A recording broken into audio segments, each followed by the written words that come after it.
so much for joining today's webinar. My heart is in Israel and so are my children. Thank you for joining from wherever you are joining from. Today's program is for parents of gap year students, for parents of single and married adults, children and lone soldiers. We are here to support you.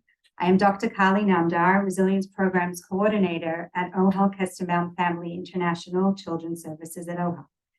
Really, at the moment, there are really no words that we have to encapsulate how we're feeling and managing day to day as this crisis unfolds in Israel. Ohel is here to support you and your families. I want to thank the efforts of my colleagues, Dr. Blumenthal, C.V. Ryder, the Director of Trauma and Children's Services, Cheryl Chernovsky, Bracha Rapp, David Mandel, and everyone here at Ohel that makes our work so available to you all, and so that we're able to provide whatever support and assistance that you need. We are experiencing right now an outreach of support. I want to let you know about how you can reach us if there's anything that you need. For community members, you can reach us at trauma_leadership@ohelfamily.org, and we've set up a helpline that you can contact us at in order to get support for yourselves, your families, or your loved ones. You can reach us at 516-659-9420. Ohel also has a dedicated helpline for teachers, educators, youth support professionals at 718-686-3230. And we've expanded our helpline hours so that we're available around the clock to support you and your school communities. We're going to be hosting a number of webinars in the near future, and we want to be able to get this information out to you as soon as possible. We're also going to be launching support groups, and we will be giving all this information over in our email outreach to you. You know, when I was thinking about moderating this panel, I was wondering, how could I open tonight's presentation? And it led me back to when I was in seminary and the Intifada broke out. And I remember the pandemonium, and I remember the panic, and I remember the tumult that ensued, but we didn't have smartphones back then. So it was a really, really different experience. And what I want to say here tonight is that every single person that has shown up to this webinar today, tonight, this evening, this morning, wherever you're signing in from around the world, every single person's experience here is unique. And none of us here can pretend to have the answers for you and to know exactly how to handle every single situation or every single circumstance that each of us are facing. What we're hoping to achieve today through this webinar is to offer you support, to offer you some guidance from someone that is on the front lines, from Dr. Rabbi Efrem Goldberg live in Israel, and from Rabbi Efrem Goldberg, who is also supporting so many families and individuals with one of his own children in Israel at the moment. I'm going to introduce you right now to our esteemed panelists. Rabbi Efrem Goldberg is the senior rabbi of the Boca Raton Synagogue, a massive congregation of over 1,000 families in Boca Raton, Florida. And Dr. Aviva Goldstein is an educator, lecturer, and therapist based in Jerusalem. She works with children and adolescents, including gap year students and the people who raise them. As it says on her social media profile, gap year is my jam. And I think that we're really honored to have Aviva here with us tonight. You know, they say a parent is only as happy as their unhappiest child. And I know I've been speaking to a lot of parents, and I'm hearing from a lot of different people over the last few days about some of the things that are going through their minds, some of the things that their children who are abroad are calling them about. And what I'm hearing is some of the following concerns. I'm hearing concerns about, you know, parents of lone soldiers, many whom cannot access their phones, cannot contact their families. And, you know, as parents, one of the things that we feel is our obligation to do is to keep our children safe. And many children feel like, you know, we don't know how we can do that right now. Many parents feel that they don't know how they can achieve that right now. And the lack of being able to contact their children is making that even more difficult. Being so far away, again, not knowing, a parent, we might watch what's going on the news and on social media. And unfortunately, there's been a barrage of really horrible things that many people have been exposed to over the last few days.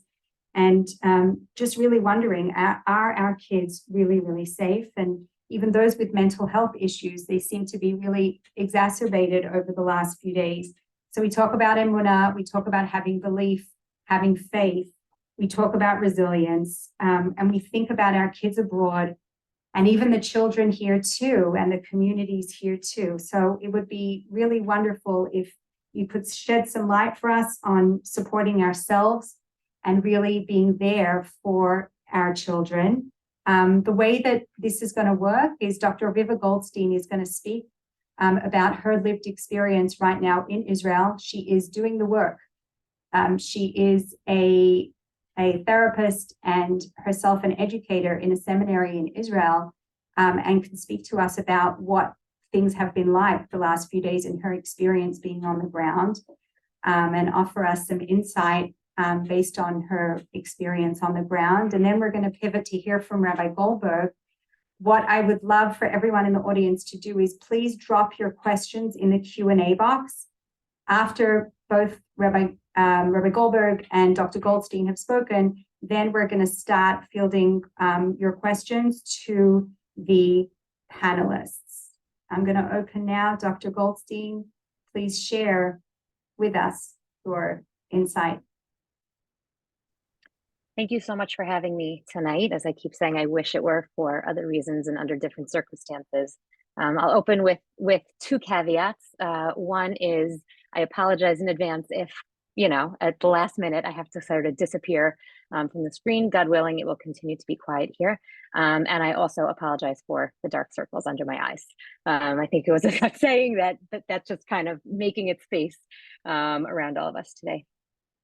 I take my boundaries very seriously. Typically, I really work very hard to have a separation between like the doctor Aviva professional and the Aviva in the rest of my life. But one of the things that I've been starting to notice this week is that I can't. I'm a mom. And so I'm wearing all of the hats at the same time. I'm worrying about your children and I'm worrying about my children. And so I'm hoping that some of the things that we'll be able to speak about tonight will sort of incorporate both of those. There's a concept that's somewhat prevalent in therapy these days. It comes mostly from DBT, dialectical behavioral therapy. The details don't matter, but the concept is that we can replace but with and. Because when we have but in the middle of a sentence, what we're saying is only one of these things can actually be true. But what we know from lived experience is that sometimes opposing truths can both exist at the same time. And so I think we're in a moment of and, profound and. There is pain and hurt and fear and anger, and there's also hope and commitment and responsibility and faith and love, and I mean like deep love, and we're sitting in the and of both of those. I'll share one little anecdote that might be able to demonstrate what's going on. The Hebrew term for a funeral is, well, in America, you say levaya, and in Israel, we say levaya or halvaya, but it means escorting. That's really what it is. And so that is taken very, very literally, very often here in Israel. And so a few nights ago, the neighborhood WhatsApp had an announcement that there was a young man from the neighborhood that was killed. And they asked people to come with flags to the main intersection to line the streets and to sort of really lilavot, to escort the family on the way to the cemetery. And the oddest thing happened. It wasn't odd that at the last minute, hundreds of people lined up. I mean hundreds of people. And it wasn't odd how many of them just had flags. And it wasn't even odd that a week ago, standing in an intersection in Israel with a flag either meant one thing or another. And all of a sudden it means something completely different. What was odd is that the people driving through the intersection had no way of knowing that we were there for a funeral procession. They thought we were there to le'oded, to sort of make a moment of support, take a public stance on support. And so the hundreds of us that were waiting in the intersection were sort of weighed down and heavy and sad, thinking about this family bringing their young child to his funeral. And what ended up happening is all the cars were beeping and blasting music and Am Yisrael Chai and shouting out the window and high-fiving at the red lights. And it was the most bizarre combination, because it was a moment of it really, really was. It was both heartbreaking and inspiring at the same time. And I think we're seeing a lot of those kinds of moments. And I'm assuming that your children being on the ground here are also seeing the there's the fear, maybe even the terror when sirens go off, and do I know where to go, and do I know how to follow protocol, and do I have somebody with me, and can I walk back to my dorm by myself, or do I need somebody to come with me? Am I safe in this neighborhood? And so many of the schools are doing such incredible work with the students. One of the things that I think is important for us to know about, just in terms of our role as parents, is that we know that we tend to fare better in the face of uncertainty or trauma when we go from passive to active. When we go from passive, which is why is this happening to me, to active, which is what is my role here. And I have witnessed unbelievable amounts of what is my role here, particularly with the yeshivas and seminaries. Everything from what seems mundane, like baking cookies for Chaylim and making cards, which really, really, really is not mundane, to going as an entire yeshiva to give blood, to breaking down Sukkot in the local neighborhood, because not to be like super gendered, but the dads and the brothers have been called up. So people, my sukkah is still up, and so there are yeshivas and seminaries that are going around taking down people's sukkahs for them. And every opportunity we have to empower our children to ask, what is my role and how can I play a part in this? We are giving them the gift of saying, I own this. I'm a victim because we're all victims here, but I refuse to remain a victim. I'm going to take that empowerment and little by little by little build that muscle of resiliency that we talk about so often. And so you can feel really good about the vast majority of the schools that you're sending your kids to, because they're doing an incredible job, not only of keeping them safe and teaching them what they need to teach them in terms of emunah and bitachon and safe rooms and all those things, but a lot of them are also doing an incredible job in helping your children, your young adult children, build resilience. And that's something that I think we can all be very, very proud of, because I don't think it's a given. I also wanted to say that this is not normal. And I don't use the word normal very often at all. But the circumstances that we're living through are not normal. And because the circumstances are not normal, I don't think it's helpful for us to have normal expectations and assumptions. And I'll give you two silly examples, but I think they demonstrate something bigger. I live in Jerusalem. I have access to all kinds of wonderful supermarkets, the ones that import the American things and the ones that bring, produce from the South in Israel. And I have certain expectations that when I go to the supermarket, the things on my shopping list will be there. And over the last few days, I've been to several stores just trying to, stock up on the things that not everybody has. And one store I went into had no milk, none, zero milk. And when I went to the next store, all they had was 3%, and they had it in abundance, but they only had one kind of milk. And I come from a family where we have 97 different kinds of milk. One is the lactose-free milk, and one is the almond milk, and one is the 1%, and one is the 3%. We have a lot of milk in the house. And it was one of those moments where I was like, wait, what do you mean there's only 3%? And then I had to say to myself, wait, of course, this is not normal. I can't have normal expectations because what we're going through is not normal. And just another silly example, even though somehow we are the startup nation and we're probably going to cure cancer and we're going to put people in space and God knows what else as a nation we're going to be able to accomplish here, we have inexplicably a terrible postal system. I don't really know why. And so lechatchila, on a good day, our mail delivery system is not great. But the other day, somebody posted like a really angry message on Facebook, and I tracked my package and I saw that it arrived at Ben Gurion Airport, 3 days before Sukkot. Why hasn't it arrived yet? And obviously, everybody on Facebook kind of attacked this poor soul.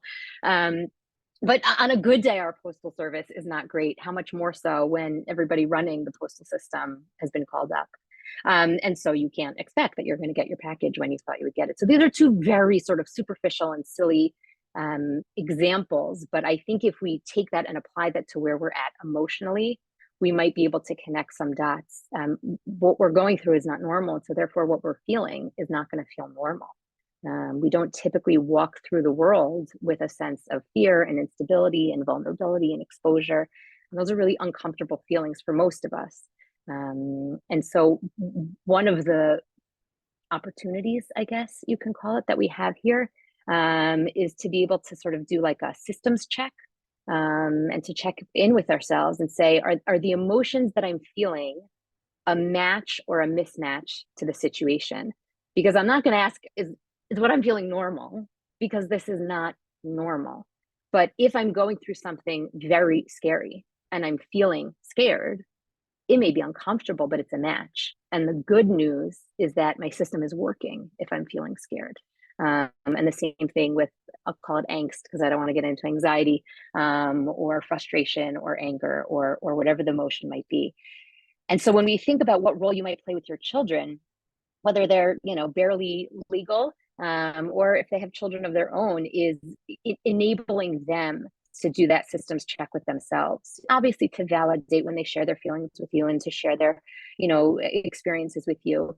But in some ways, it can be a source of comfort in a weird way, to know that, like, no, it makes sense that I'm feeling uncomfortable. It makes sense that I can't stop crying. It makes sense that I'm not sleeping. It makes sense that all I want to do is sleep.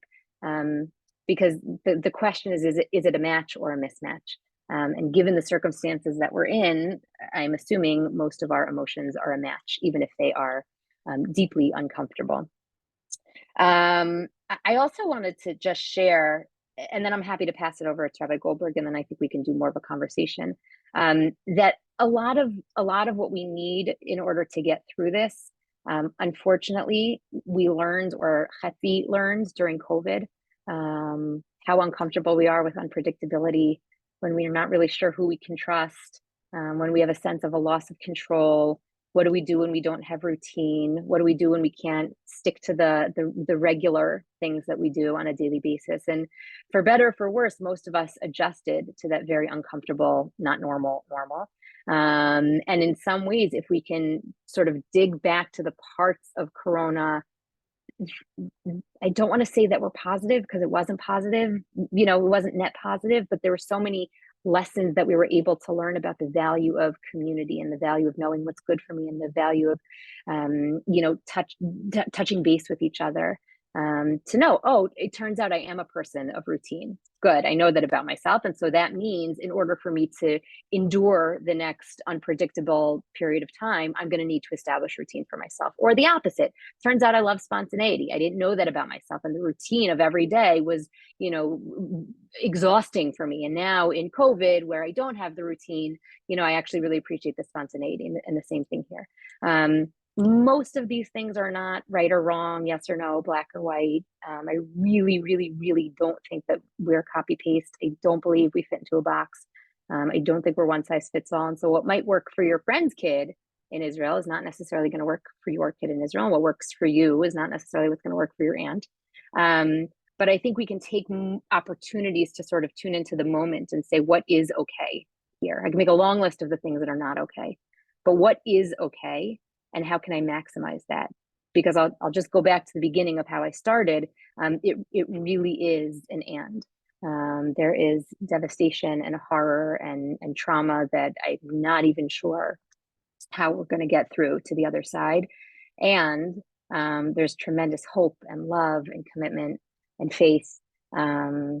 And so I'm choosing, at least both as a mom and as Dr. Aviva, to try to put my energy there and to empower other people to put their energy there, to go from that passive, why is it happening to me, to the active, what is my role here? And please God, we will get through this quickly. And the next time I see you, it will be for very, very different reasons. Thank you so much, Aviva, for sharing your experience. I think your lived experience being on the ground is just so, enlightening for all of us. When you're talking about, when you spoke about the both and the pivot that so many of us had to experience during COVID, you remind me of there's this idea, there's a book called The End of Trauma by George Bonanno that talks about this idea of resilience and trauma like a moving target, right? It's just, there's no 5 or 7 predictive factors that will tell us who will be resilient, who will manage, how will we get through this trauma? It's really, as you're living through it, continually pivoting, continually being flexible, and just focusing on the here and now, moment to moment, because things seem to just constantly be changing and just getting through things, one at a time right now. I'm going to ask Rabbi Goldberg to please share with us some advice, some of his experience being on the ground, supporting so many community members, as well as having a child in Israel on the ground at the moment. Thank you, Rabbi Goldberg. Thank you so much. Thank you to Ohel for convening this discussion, which clearly is resonating and many people feel connected to and need. And Dr. Goldstein, Aviva, thank you for your always insightful wisdom and guidance. So I'm not an authority, unlike Dr. Goldstein. I don't have a degree in particularly in dealing with these issues or the psychology of it. I'm speaking to you as somebody who's been trying to guide others and be a support system for others, and someone who himself, together with my wife, had to figure out our daughter who's in her gap year in Israel, who's in Mechlala. And I have married children who actually are back. They came back for Sukkot and for a friend's Simcha, but are trying to get back to Israel as well and navigating that. It's one thing if you're there, do you leave? It's another if you are, for whatever reason, weren't there, do you go back? And I think one of the most critical things to think about in this whole conversation is that it's not one size fits all, as Dr. Goldstein spoke about. You've got married children who are there, and we've got single children who are there. We have yeshiva and seminary gap students for the year. We have those who are in university and studying. We have those who are lone soldiers. We have those who are not young, but maybe single or married. There's all kinds of different demographics that might be your children whom you're worried about and you're offering guidance to and you're being supportive of. And there's not one size fits all. There are those who are there and do they leave? There are those who, for whatever reason, are not there. Do they go back? And each one is filled with different variables and different questions that come to it. And it's critically important to stay really thoughtful, really mindful, really present in each of these conversations and really focused, not on competing and comparing to what other people are doing and not on feeling the peer pressure of what other people are doing, but what's right for that particular child of yours. We're speaking to a group of parents whose children are in Israel. What's right for those children whom we love? One of the challenges that I've seen, and I've spoken also to a lot of dear friends and colleagues who are leading the seminaries and yeshivas and playing different roles over there, is how quickly people left. And it's not that they left necessarily because they thoughtfully made the right decision. It's that once a couple were leaving, then all of a sudden it spiraled and it tumbled and it became the in thing to do. And even if it wasn't the right thing for that particular child, who may come to regret leaving or may come to regret staying in other cases, it shouldn't be a result of peer pressure, what everyone's doing now, what the cool kids are doing. Everybody, different age, different stage, different place, needs to do what's right for them. What's right for them. The main point that I want to communicate as a parent who has a child there is that it's not necessarily for us either. We're worried, we're watching, we're entirely tied to the news. I, like you, have struggled to focus, to feel like I'm getting anything done, to concentrate for periods of time, to tear myself away to do things. I gave a shir the other day. I give a parsha shir every week for an hour, and it was torturous. I hope the parsha shir wasn't torturous, but for an hour of giving the parsha shir where I couldn't check the news, and I wasn't tied into what might be happening, and I couldn't pour myself into a parak of Tehillim, was really hard. That's my job, giving a parsha shir. Whatever your job may be, formally in a career or profession, informally at home, taking care of the rest of your children, self-care of yourself, going to shul and not looking at your phone throughout the davening. But the experience of trying to disconnect to be connected to what we're doing is really, really hard. We're tied to the news, and we're worried. We're worried. If you're not worried, you should wonder whether you love your child, because we're worried. It's a world that's changing rapidly. And even if you thought Yerushalayim was safe, there was a terror attack in Yerushalayim today. And even if you thought this place was safe, or the sirens couldn't reach there, or the missiles couldn't reach there, it's so unpredictable. It's so uncertain. When all of us, as the gates were closing of the Ne'ilah of this Yom Kippur, and the rabbi, wherever you daven, said, trying to inspire everyone in those final moments to dig deep when they were tired and thirsty and hungry, and said, we don't even know what we're davening for. Everyone davened hard because we can't even imagine what could be this year. None of us imagined what has been these last 5 days, 6 days, the images that we're seeing, the news that we're getting, the numbers that are climbing, and it's not over. It's not over. Please God, it's over the tragic loss of life, but it's not over the fear, the worry as this episode, as this war might escalate and go into its next stages. So why is it worth it, the worry? If you have the means and the resources, why not just make the phone call, pull the trigger? Our governor, whom I love, and I'm grateful for his support of Israel, just a couple hours ago, actually is sending planes, and the State Department has approved to bring any Floridians who want to come home, get them out of Israel. I don't love the optics of that, as if Israel's a place that America needs to rescue people from. But why not? Why not take advantage? Why not say, oh, that option's there? So for some people, that's the right decision. And there should be zero judgment. As I started with, everyone needs to figure out and decide what's right for them.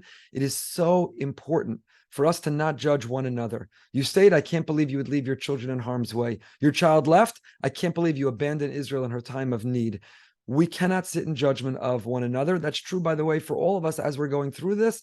What's working for us to be able to process and find the resilience for these unprecedented access to images in real time, to news and data, to people that we know. Don't judge how others are finding their strength to get through it. How much Tehillim you said versus how much Tehillim they said, how many rallies you went to, how many rallies they went to. Just do what you need to do and live your life and lean into what will help you get through it and find meaning and purpose and be of service and find your answer of what you need to do now. Don't judge others. And that's true for our children. Don't look at the decisions others have made and sit in judgment. Each family, each child with their parents and whatever guidance they have, children with whatever they were doing, need to decide for themselves. Do not sit in judgment. Absolutely do not sit in judgment. And don't be resentful. Don't be resentful. And it's important for us to inspire our children too, not to be resentful of those who've left, not to be resentful of those who've stayed, who maybe make others feel guilty or question their decision. Don't judge others. Don't compete or compare with others. Don't be resentful of others. Each person is a world unto themselves. As the Ramchal begins Mesilas Yesharim, what is our duty and responsibility ba'olamo, in our world? Doesn't say ba'olam. We don't all live or have the same world. We all live in our own world. Each person has to make that decision. But if your children are still in Israel, if you have a child or children in Israel, and you wonder why did you leave them there? I want to tell you why. Because it makes an enormous difference. It is an incredible statement. It's a statement to Hamas, who you'll say have a lot distracting them right now. They're not paying attention to who stayed and who left. But it's a statement, if not physically, metaphysically, the energy. Terror seeks to terrorize. And terrorizing means that people live in fear and they run. It broke my heart like it did yours yesterday, the false alarms in the north that left millions of people running into their shelter, fearing the worst of an infiltration from the north. And, should we be relieved? It turns out it was only a false alarm, computer or manually driven, whatever the case may be. The answer is no. That terror of running to those places, it terrorizes. And for each person who it was right for them to stay is making a statement to our enemies: you will not drive us out. We will not go anywhere. We will not be terrorized to abandon our homeland, our brothers and sisters, and our family. It's a contribution. It is a contribution. I see this war and what's going on as a series of concentric circles of how we're all experiencing it and how we're all called up as reservists to contribute to it. And at the center of the circle are our soldiers, our heroic, brave IDF soldiers. Hashem should protect them and watch over them. They should all come home safely and securely, and they should be successful in their mission. They are the center of the circle, the center of our attention, and the center of our tefillos, and the center of our support. They are that center circle. And outside of that circle are their spouses, in some case, that they've left to raise their children, their parents who are worried about them being on the front lines. That next circle are their family members. And the circle outside that are the people who live in Israel, who are getting those sirens and running to those shelters, and who are living with empty shelves in the supermarket, or businesses that are shut down, and the uncertainty of the economy and its impact and what will be is that next circle. But there are concentric circles, and we may be 10 or 20 or 30 circles out, but they continue to expand. And if you have a child who stayed in Israel, they're in one of that inner circles. They're part of this story and narrative of the Jewish people. they're also going into subject to potentially sirens and shelters and uncertainty. And that's part of the Jewish people's story. That's our destiny. That's a level and a layer of a heroism for which they should be acknowledged and admired and rewarded. And we too, if you have a child in Israel, are also another layer of a circle further out. And we should never, ever mistakenly know which circle we're in. We should never confuse where we are. But if we have to live with the concern, the decision-making, do I bring a child home? The concern about that child is there. That's another concentric circle that we're in. There's a psychologist who I admire her work. She wrote, Susan Silk, a clinical psychologist. She wrote an op-ed once years ago, and I adapted it in an article that I wrote called The Ring Theory. And in her ring theory, she talks about comfort in and dump out. You have to know the concentric circles. She's talking about general loss or crisis. And you have to know where you are, which circle you're in. And anyone who's further in, you comfort. And if you feel a need to dump out, if you feel a need to unburden your nervousness, your anxiousness, your concern, your woe is me, your need for support, that you do further out. You comfort in and you dump out. And that's true for people you know who are going through illness. You don't tell the spouse of someone you know who's got a terminal illness, I just can't bear to watch, I just can't bear to see, I'm in such pain by what's happening with your husband. You comfort in. If it's hard for you as somebody, a friend, an acquaintance, or a further family member, then you dump out and you comfort in. And I think that's true here for us as well, knowing which circle we're in and knowing that our children, the attitude we focus in versus what we bring out. I think we have to balance our worrying and our wanting to protect, but also not wanting to exacerbate or compound or make our children more nervous. To a certain degree, we could be more nervous here than we are there. I'll tell you, without their permission, that my parents are also in Israel. My in-laws are in Israel. My siblings are all in Israel. My wife's siblings in Israel. We all have a lot of family members in Israel. So I commented to my sister how surprisingly calm my mother seems to be every time I check in on her. And my parents, who had a schedule to have a ticket back next week, are staying. By the way, it's not just parents worrying about children. There are children who are worrying about parents and grandparents in Israel as well. Maybe that's another webinar, or it's part of this one as well. And my sister said, my parents are staying, and my sister said she's much more calm. They're much more calm here than they would be if they went back to America. Because when you're in Israel and you're living that experience and you're living it with everyone else, certainly you're following the news nonstop, but you're also needing to, whatever degree you can, go on with life. You have to, because you're living it. And when you're not there and you're not on the ground and you're not part of ground zero, you're more tied in, you're more connected, you're more obsessive over the news, you're more perseverating, maybe even more anxious. And we need to know that we need to be careful how we're processing that for ourselves, but we're not making our children more anxious, making them more worried, making them feel more insecure, that we're not projecting onto them our experience. Let them have their experience as they're going through it. It is their experience. They're in a more inner circle than we are. Don't project your experience. How much do we, in our conversation with our children, trust their judgment? And how much should we try to impose our will on whether they should come home? Again, it's complicated. Are you talking about 17-year-olds? Are you talking about gap year students? Are you talking about those in university? Are you talking about those who are married? Are you talking about, it's complicated. Lone soldiers, obviously a different category altogether. We should trust. Our children need to learn how to make decisions for themselves. They need to learn to trust their instinct and intuition. We should teach and instill that sense of responsibility. On the other hand, they're not necessarily sophisticated and mature and don't have the life experience to trust. Maybe their roommate's leaving and their immediate impulse was to call home and say, my roommate's left, book me a ticket, instead of slowing them down. I know one person whose child was eager to leave. Everyone around them was leaving, and their parent walked them through it, and the child concluded that the right place for them was to stay. And when the child wrote a beautiful note a couple days later to the parent, they said, thank you for helping me press pause. Thank you for helping me press pause. Sometimes the momentum is moving so fast, the things around us are changing. We just impulsively want to pull the trigger on, that's a poor term, impulsively want to make a decision and a move. Press pause, press pause, press pause, and have the space to reflect and think and decide what's right. And that could change. This is changing every hour, every day. How we're experiencing it, our feelings, our children's feelings can change, and validate that to our children. You don't have to decide forever. You don't have to decide for next week or even tomorrow. For today, you want to stay? So today you're staying. Maybe tomorrow, maybe next week, maybe in a month you want to come home. All you need to decide is for today. I'll tell you that it means something. It matters. It's making a difference. I have a podcast and interviewed two soldiers, happened to be my nephews last night. and their wives who've stayed, and their parents, my sister and brother-in-law, and each one of them said that everyone who stayed, what a boost it is to the morale. It is a contribution to this war effort. It makes a difference. Yeshiva seminary students in particular, but everyone else, because I know they're spending their time now writing notes and delivering food and sending packages, it boosts the morale. It's not invisible or inconsequential. It matters. It makes a difference.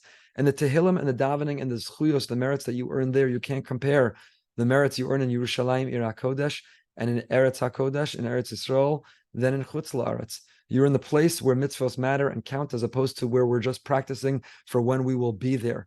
So know that. And if you're the parents of someone who is not on the front line and not even on the next line or the next line, but is on a line of contributing simply with the presence of saying we won't be defeated or deflect, we're not running away, and our davening and our mitzvos matter, and we're staying and boosting morale, parents need to know your willingness to absorb that and tolerate that and live with that. You're also making a contribution. It's not just the soldiers. Of course, they are the centerpiece and the focal point of all of our love and attention and support, and deserve it. But we're all called upon. We're all reservists. We're all getting that call. And each of us in our own way, and parents of children in Israel are being called in our way. We need to pace ourselves. We need to not project. We need to know the situation is going to change. We need to not judge others, compete or compare, but let our children in a mature and a sophisticated way be present after pressing pause to decide what's right for them, knowing it's not indefinite. It can change at a moment. Decide what's right for them right now. Have our full support, comfort in, dump out, and please God, we'll all get through this. Thank you so much, Rabbi Goldberg. Thank you to everybody who's putting your questions in the Q&A. I see we have a number of questions here. I'm going to pose this question to Dr. Goldstein.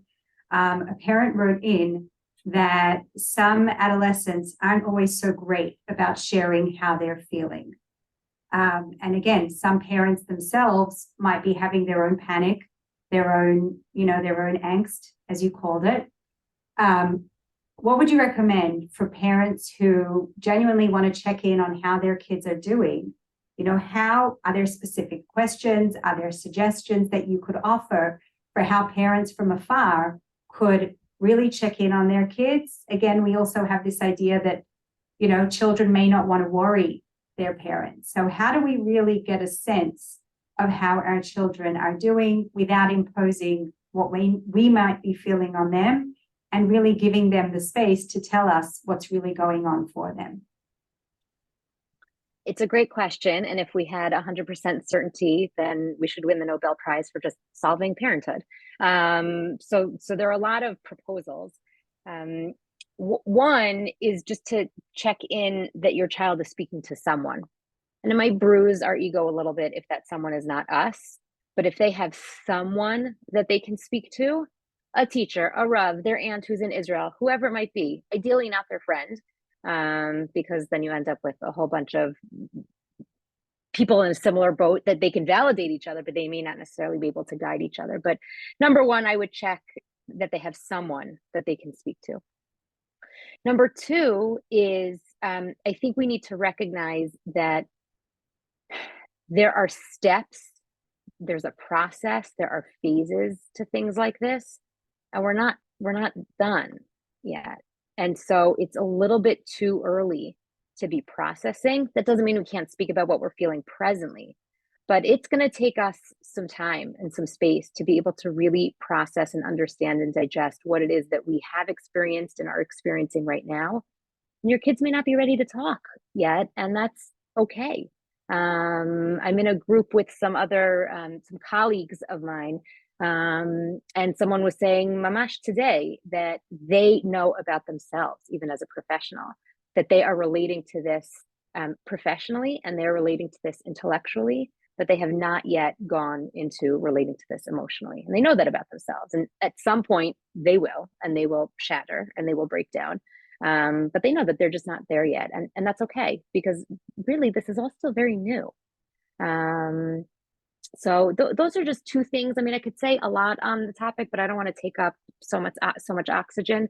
One last thing I will say, because this came up in a similar conversation I was having last night with parents from a specific school.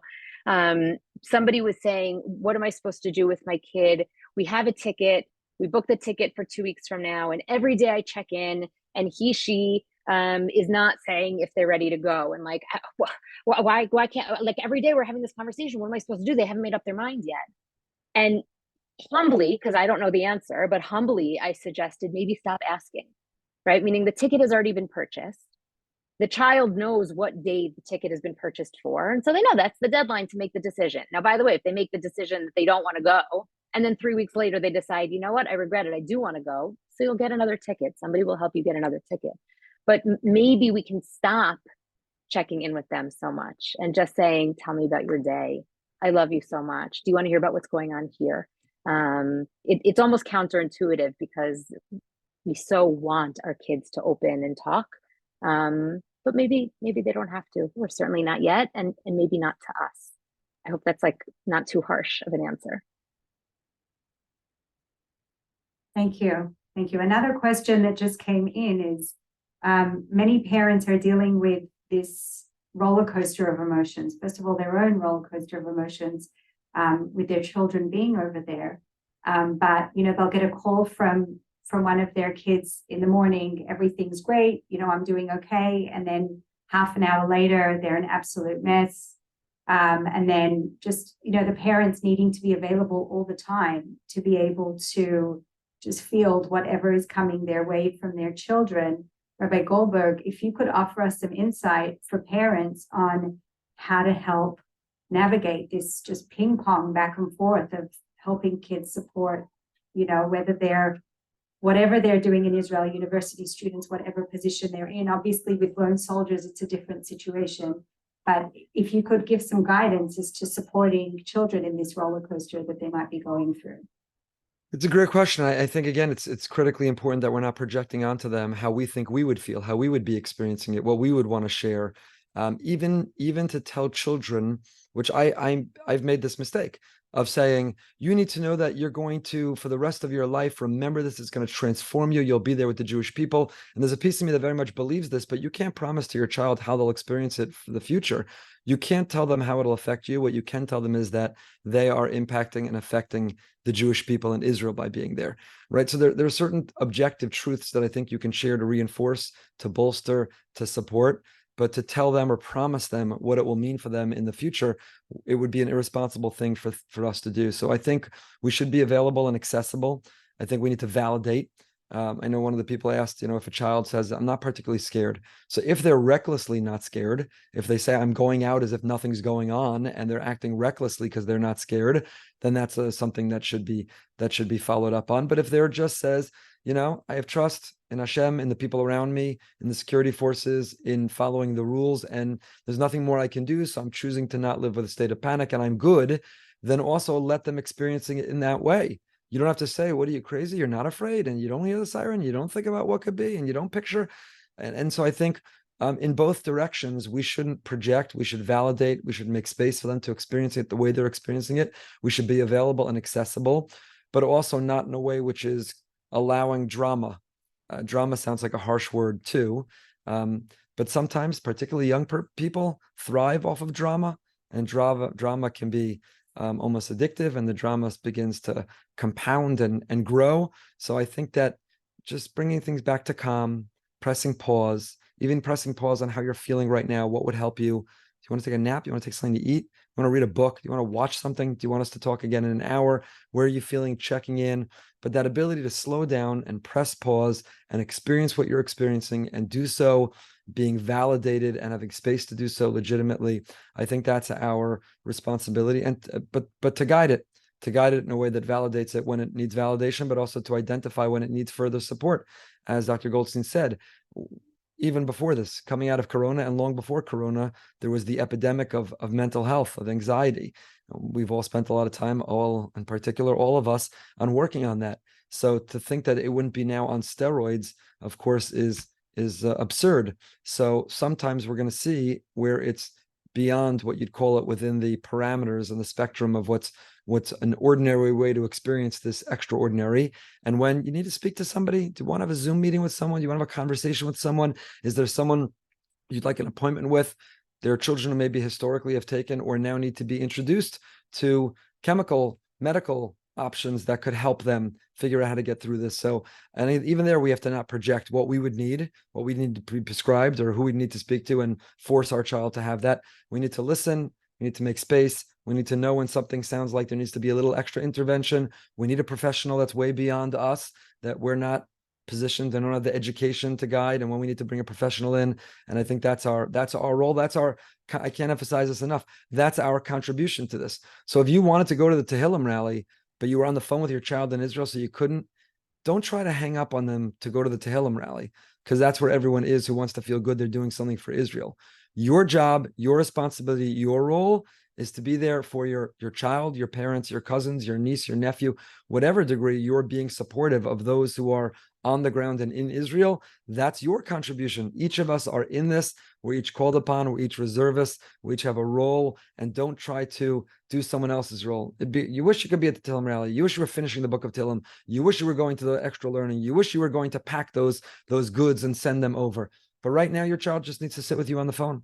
Right now, your sibling just wants to unburden themselves by talking to you about how their parents are so nervous and driving them crazy. And no one else could play that role but you. And understanding your parents, having that relationship, lean into that. That's your responsibility at this time. Can I jump in and make an and? Can I add an and, not a but? Everything Rabbi Goldberg is saying, I agree with 100%. And you said, what happens when I call, my daughter calls me in the morning, wherever she is, and she's a disaster. And then I speak to her in the afternoon, she's fine. Or the opposite, I wake up in the morning, she's fine. All of a sudden she's a disaster.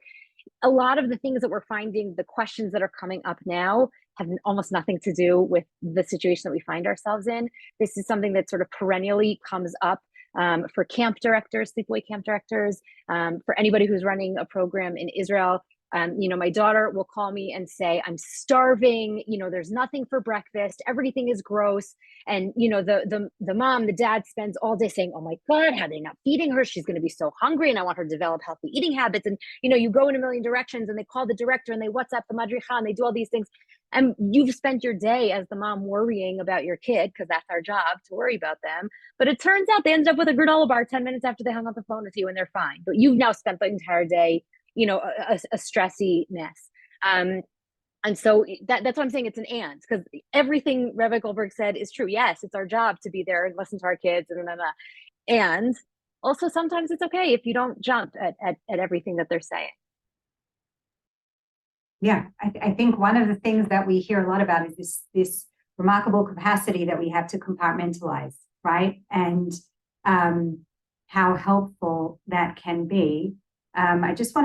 We have another question that came in. What is the best way to handle a situation where a child may want to come home, but the parent and the guidance they've gotten from their leaders is that the child should stay, or when one parent wants the child to come home and the other parent doesn't want the child to come home? I think that this could be a very relevant question for a lot of people. And Aviva, I'd love for you to share some advice with us here on that. Maybe this is cheating my way out, but I would say call your Rav, call Rabbi Goldberg. Right? But the idea is when we have moments where we don't know the answer, we're supposed to turn to people that can help us find the answer. I really, really, really hesitate to give a response to a what if, because like both of us have been saying the whole time, none of us are one size fits all. None of us are copy paste, and what will work for one family may not necessarily work for another family. But I would say those are those gorgeous moments where we get to be vulnerable with somebody that we admire and trust and say, hey, we're struggling with this question. How can you help us figure this out? Not even, can you give us the answer? How can you help us figure out what the answer is? I don't know, Rabbi Goldberg, would you agree? Would you say something else? No, I would agree, but I also think, it's sort of relevant to your last answer, which is this is specific to what's going on there, but it's also a general question of how do you build consensus in a family? How do you make decisions? It could equally have been true of the child wants to go to this college, the mother wants to go to that college, the father wants to go to that college. How do they reach a decision? Now, obviously, the stakes are higher when we're talking about safety and well-being, although on many college campuses today, we're also talking about safety and well-being, maybe as threatening or certainly very threatening. But it's really a process question. How do you communicate? How do you build consensus? How do you hear other opinions? How do you seek to understand before being understood? And how do you come to a conclusion together and navigate those differences? So it feels very acute and it's in a crisis mode, but it's really a general process issue about families, parents, and children, couples themselves, how when they see something differently about it.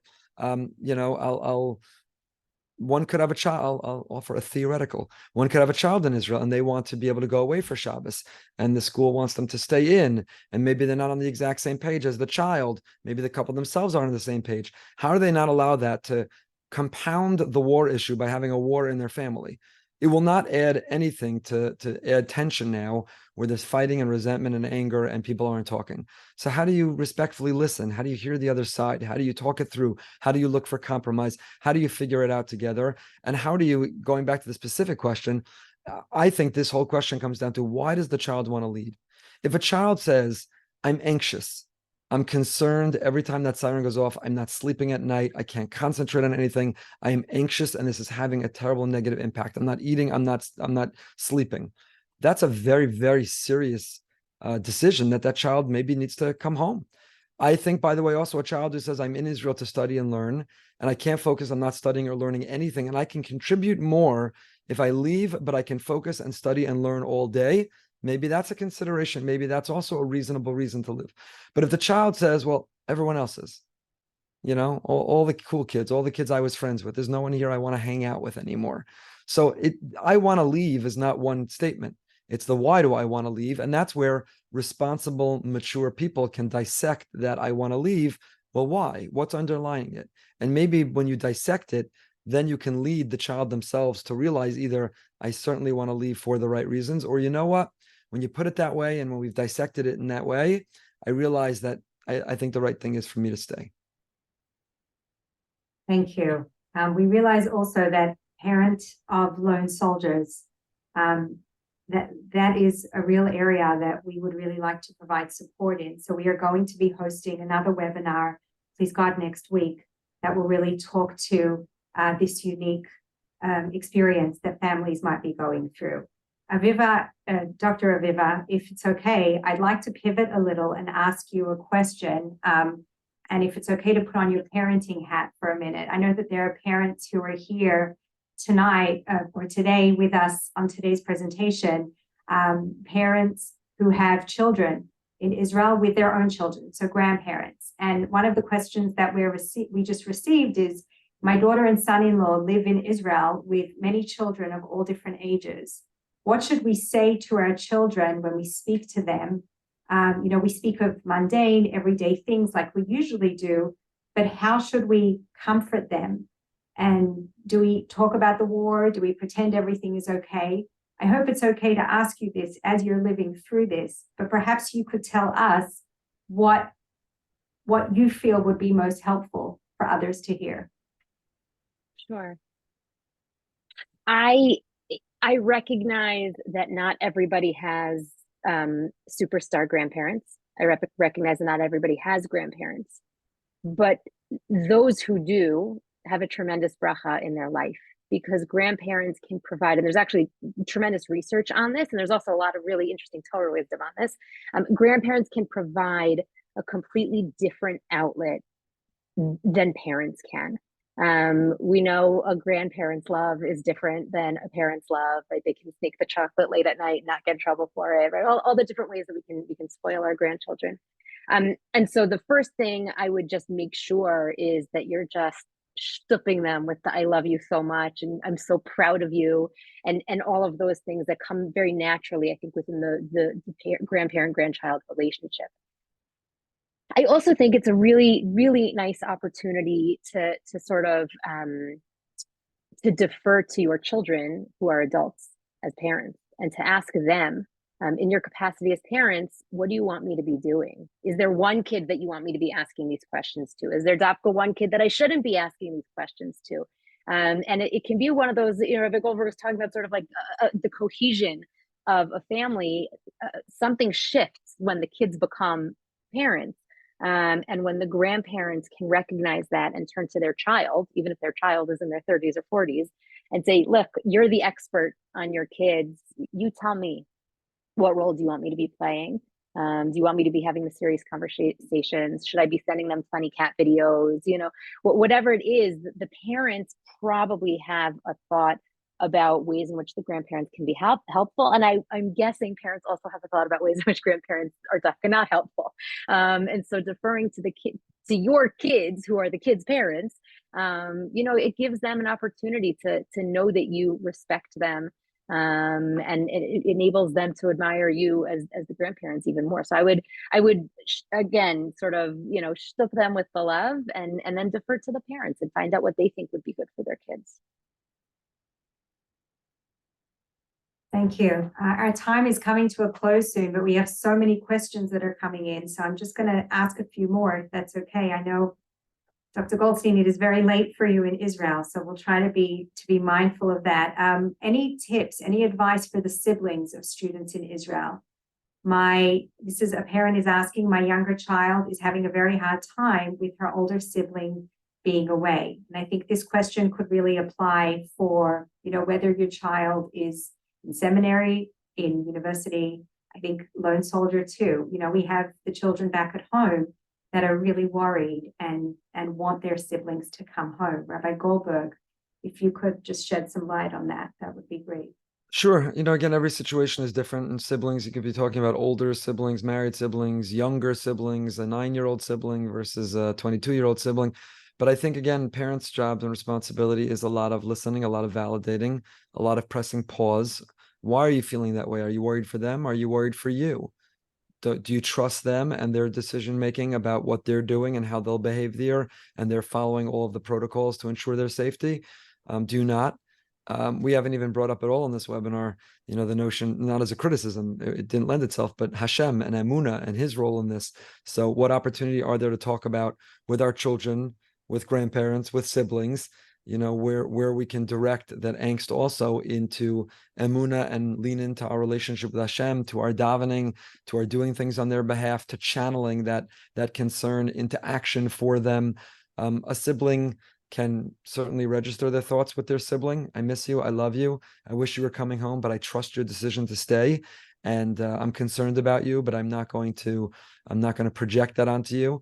And again, I think that, you know, that the ring theory is so important, of comforting in and dumping out and knowing how to relate.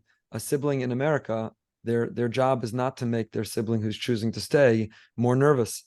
I'll give you the example of, we're all choosing different degrees to expose ourselves to the images that have come out.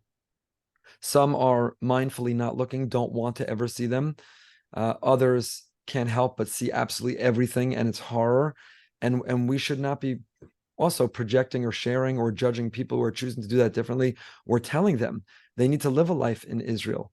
I was talking to I mentioned I interviewed my nieces whose husbands are off now, back in the army, and they're living with my sister, with their parents. And they said when they're young children, among the two families, there are 4 very young children, the news is not on in the house while those children are awake. And there's no talk of the war whatsoever. I'm sure Dr. Goldstein could speak about this herself, her own experience, right? So if you have young children in that house, you're not even having the news on, and you don't even talk about the war. Children are perceptive. They know their fathers aren't home, but you don't choose. So someone who in Israel is navigating this in the way that works for them, it's not on a sibling or parents or grandparents to dictate how much they need to be aware, how close they have to follow the news, what images they need to be exposed to. Our own experience is our own experience. Don't project it on someone else. Be supportive of those who are further there and on the front lines. And if you know and believe that they've made the decision in a responsible way, if you think they're not making a responsible decision, if they think they're not making it in a responsible way, their judgment is off, or the people advising them are off, or they're acting recklessly, that's one thing to intervene. But if they're reasonable people making a reasonable decision in a reasonable way, back off. It's their life and it's their choice, and don't project your own concern, anxiousness, or insecurity on them. Thank you. Thank you so much, Dr. Aviva Goldstein and Rabbi Goldberg. We urge you to reach out to connect with people that will provide you with the compassionate support that you feel you need. and also to really engage in activities and to do what you can to contribute, whether it's spiritually or in any other way, to do things that are restorative, that are meaningful, that will really feel like you are having a role in helping in the situation that is going on and impacting all of us so profoundly. Again, thank you everyone for joining us here. We have so many questions that have come in. Our team will do our best to respond to questions that people have sent in, as long as you haven't sent in anonymously. And we are going to continue to provide support through these webinars. Again, in the chat, we have posted how you can reach out for support, whether it's as an educator or youth support professional, to our round-the-clock teacher helpline. We also have our trauma support available for you and for your families. And please don't hesitate to reach out to us if we can be of support or of assistance for you and your families in any way. Dr. Goldstein, we are thinking about you. We wish you and your family well.